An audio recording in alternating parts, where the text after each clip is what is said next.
Le texte que vous m'avez demandé de traiter aujourd'hui est un extrait de l'entretien sur la pluralité des mondes de Fontenelle.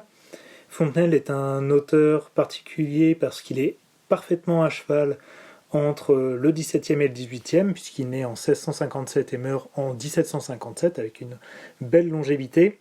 Parfaitement à cheval donc entre le grand siècle et les Lumières, et à cheval aussi sur les matières, puisqu'il a une carrière plutôt transversale, dirons-nous, aussi bien littéraire que scientifique, et il va s'illustrer particulièrement au cours de la querelle des anciens et des modernes en faveur de la modernité. Il est donc un fervent défenseur de la méthode scientifique et des avancées technologiques contre la renaissance stricte, c'est-à-dire la reprise pure et simple des textes antiques. Dans l'entretien sur la pluralité des mondes, Fontenelle va mettre en scène un dialogue galant entre un philosophe, qui préfigure le personnage du philosophe des Lumières, avant son temps, qui va prendre le prétexte de cette discussion galante pour enseigner à la marquise, qui le reçoit, un certain nombre de théories scientifiques du temps de Fontenelle. On peut citer entre autres la théorie des tourbillons de Descartes, la théorie de l'attraction de Newton, ou encore les différentes découvertes instituées par Copernic et qui commencent à être démontrées par Galilée. C'est donc un texte qui, comme son auteur, est parfaitement à cheval entre littérarité et scientificité. Nous sommes ici à la fin de la 5e nuit, donc le 5e chapitre sur 6 de l'entretien. Je commence ainsi la lecture. Le fait est que, depuis près de 200 ans, que l'on voit avec des lunettes un ciel tout nouveau et inconnu aux anciens, il n'y a pas beaucoup de constellations où il ne soit arrivé quelques changements sensibles. Et c'est dans la voie de lait qu'on en remarque le plus, comme si dans cette fourmilière de petits mondes, il régnait plus de mouvement et d'inquiétude. De bonne foi, dit la marquise, je trouve à présent les mondes, les cieux et les corps célestes si sujets au changement que m'en voilà tout à fait revenu. Revenons-en encore mieux, si vous m'en croyez, répliquai-je. N'en parlons plus. Aussi bien vous voilà arrivé à la dernière voûte des cieux. Ainsi le dialogue galant va-t-il permettre au locuteur, à savoir le philosophe, d'utiliser la science à des fins de séduction. Et le séducteur étant celui qui détourne, et du coup qui divertit, on peut se poser la question suivante. En quoi le savoir est-il utilisé à des fins de divertissement ? Pour répondre à cette question, mon commentaire linéaire posera 3 mouvements dans le texte. Un premier, ligne 1 à 7, dans lequel le philosophe exposera les outils et objets du savoir. Un deuxième mouvement de la ligne 8 à 14, dans lequel le philosophe démontrera la relativité de ce savoir. Et enfin, un dernier mouvement de la ligne 15 à 18, dans lequel le philosophe exposera le prix de ce savoir. Je commence ainsi le commentaire. La prise de parole du philosophe insiste en premier sur le fait. Il s'agit bel et bien ici de remettre le fait à la base. Et c'est précisément la démarche du scientifique et du savant que de remettre le fait au centre. Le fait dont il est question est précisément l'évolution de la science qui a à voir avec l'évolution de la technique. Le philosophe se permet une recontextualisation temporelle depuis près de 200 ans qui amène du coup à la date de 1486 qui est quasiment celle de la naissance de Copernic.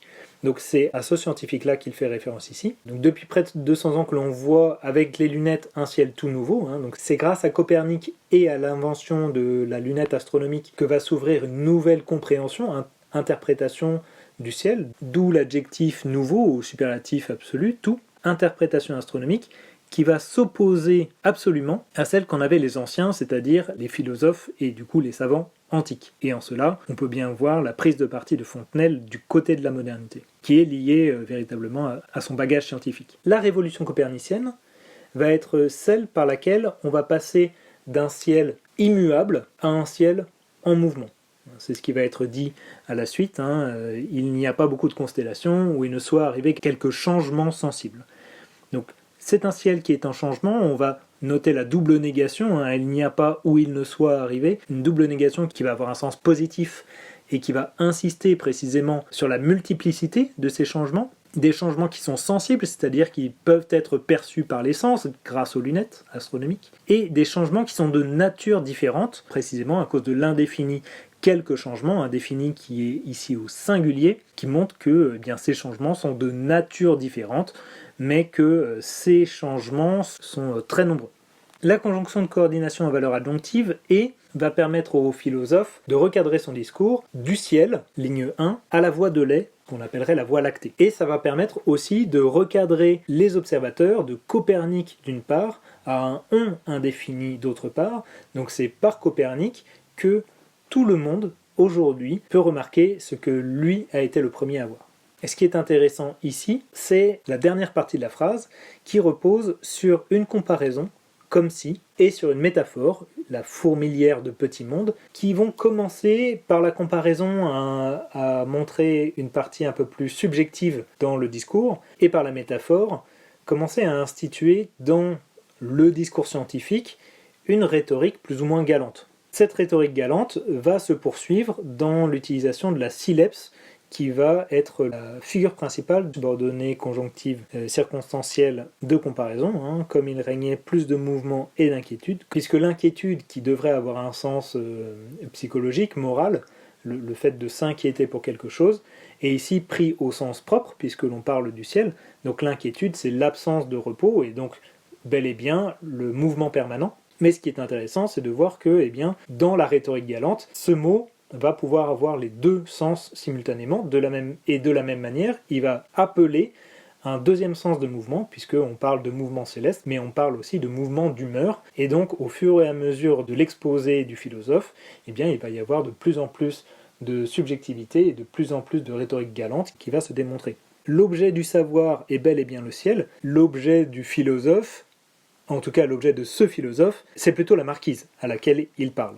Marquise qui lui répond, et qui lui répond de manière joyeuse, enthousiaste, qui va lui prouver sa bonne foi, et qui va faire une énumération, les mondes, les cieux, les corps célestes, énumération qui va mimer et résumer tout le discours du philosophe. Donc cette énumération est caractérisée par le changement, mot qui était déjà utilisé par le philosophe à la ligne 3, mot changement qui va être pris dans le système de comparatif d'égalité, si, que, qui va montrer finalement que, ayant changé sa compréhension du monde, elle s'est changée elle-même. M'en voilà tout à fait revenu.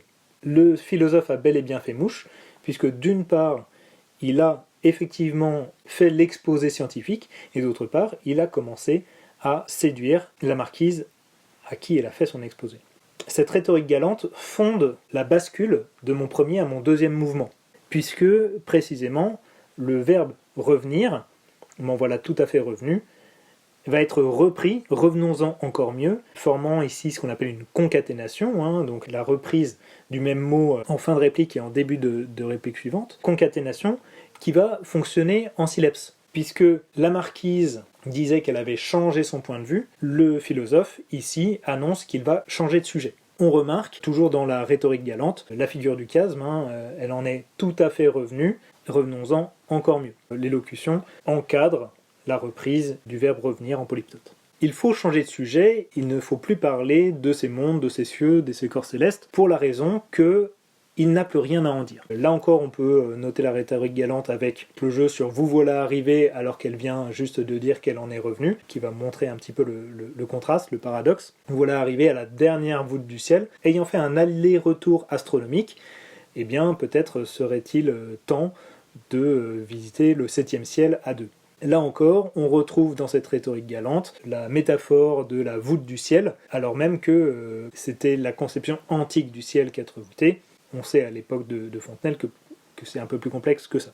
Donc il n'a plus rien à en dire, il reconnaît qu'il y a une limite à son savoir, il faudrait être plus habile que je ne suis, limite qui reste ici théorique avec l'utilisation du conditionnel, parce que le philosophe est toujours en train de se montrer habile lui-même, mais la limite qu'il pose à son propre raisonnement est celle de l'imagination. Imagination qui est en lien avec justement la relativité de ce savoir. On va observer ici tout un jeu de parallélisme avec des verbes positifs puis négatifs, puis une locution qui va montrer la relativité du savoir. Mettez-y encore des mondes, n'y en mettez pas, positif, négatif, cela dépend de vous, relativisation.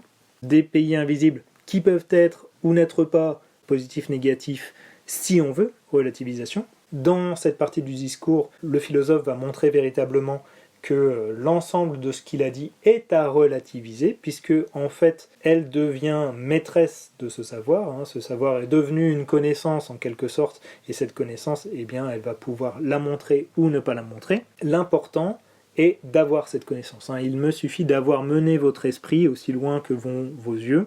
Là encore, la réponse de la marquise va manifester sa joie, son enthousiasme, avec l'interjection, quoi, avec le verbe dans l'incise s'écrier. Donc on a véritablement un débordement de joie qui va s'exprimer ici, débordement de joie qui va s'accentuer encore par l'hyperbole.